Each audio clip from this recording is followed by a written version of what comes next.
Kawawa naman ang babaeng ito, dalagita, 18 taon gulang. Pinaghahandaan yon, kubang-kuba ito, pinagtatawanan, hindi makapamasyal, walang nanliligaw, hindi maisama sa mga punsyonan. Kasi nga, kuba, hukot na hukot ang katawan. Dahil siya ay kinubabangan ng masamang espiritu, kaya na-deform. Nasira ang magandang kaayusan ng kanyang katawang lupa. Ganyan talagang ginagawa ng demonyo. Sinisira ang ating magandang kaanyuan, hindi lang sa panlabas, kundi lalo tigit sa panloob. Sabi dito ng Ebanghelistang si San Lucas ay 18 taon na siya'y kuba, hukot na hukot. Sa may salita, pinagaling siya ni Jesus. Kaya, itong babaeng ito, masaya. Kasi sumapit na sa edad na 18, dibu. Imagine natin, nililigawan na siya. Kaya masayang masaya.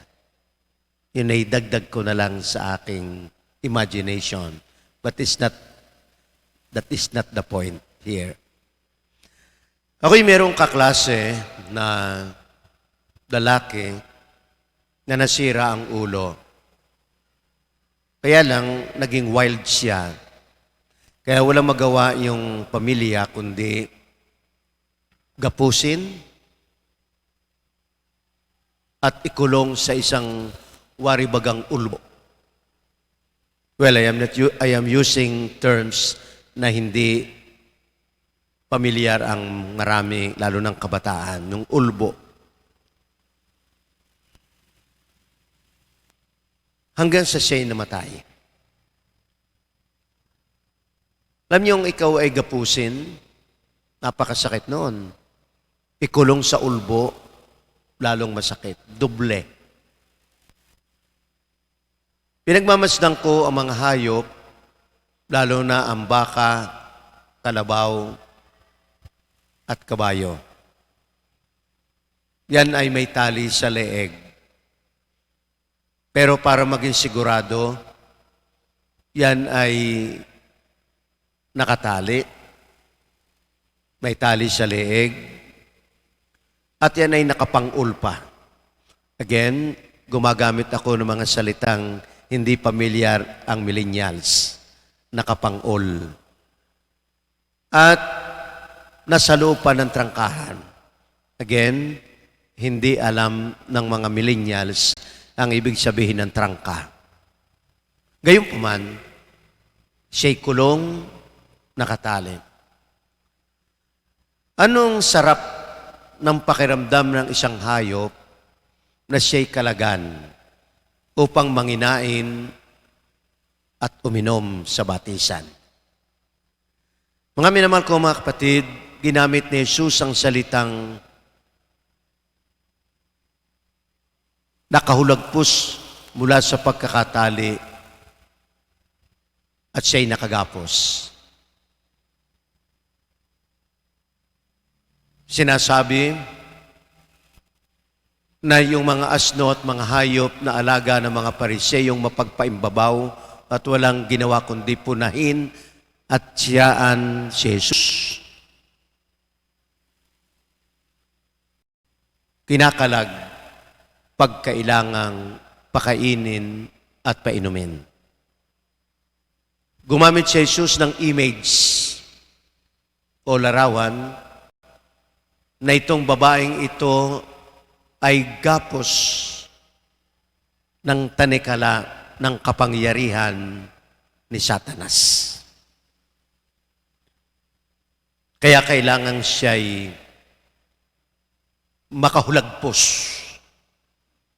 sa pagkakatali at pagkakagapos ng tanikalang galing kay Satanas. Hindi literal na tanikala, kundi hawak ng masamang espiritu.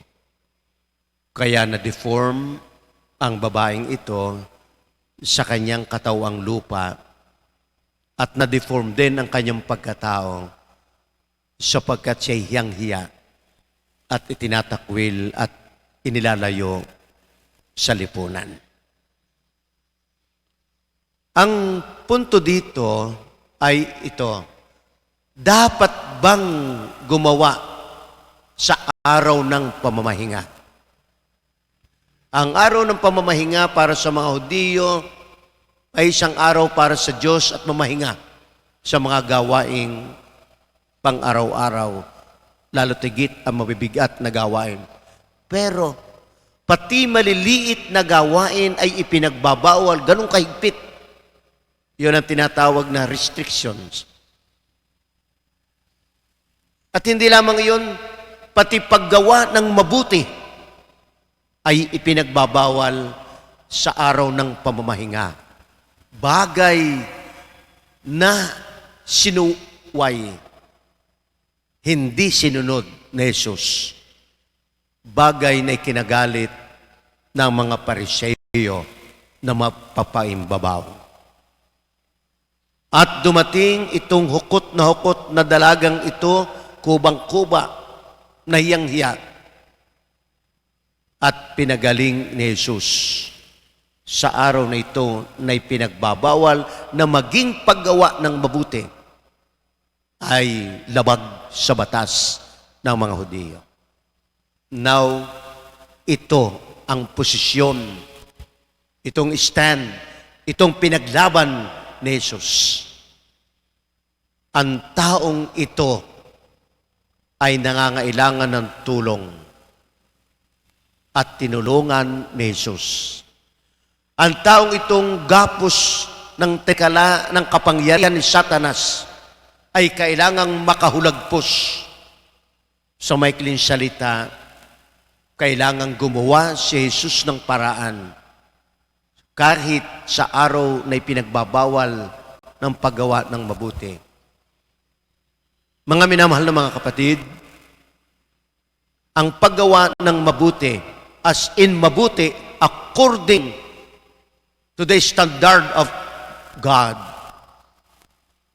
according to the will of God, sa paggawa ng mabuti, pagkat ang mabuti ay mabuti anuman ang mangyari, under no circumstance.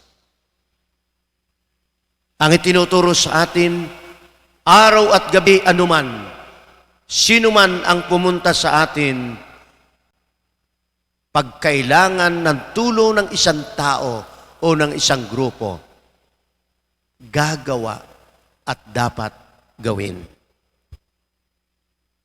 Isang santo ang nagdadasal.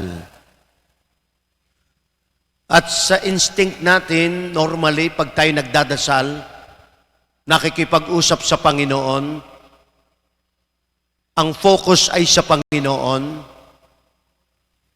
tahimik at nagninilay tungkol sa mga aral ng Diyos sa Panginoon, nagdadasal.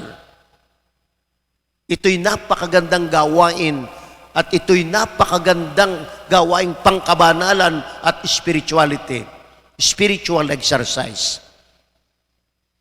May kumatok sa tabi niya at nanghihingi ng tulong.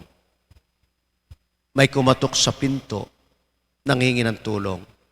Normally, hindi mo napapansinin. Pero karaka-raka ay iniwan niya ang pagdadasal at pinuntahan ang pulubi na nangangailangan ng bigas ng pagkain. Sapagkat gutom na gutom, nangangailangan ng presensya at tulong. Sabi ng santong ito, na doble ang paggawa ng masama.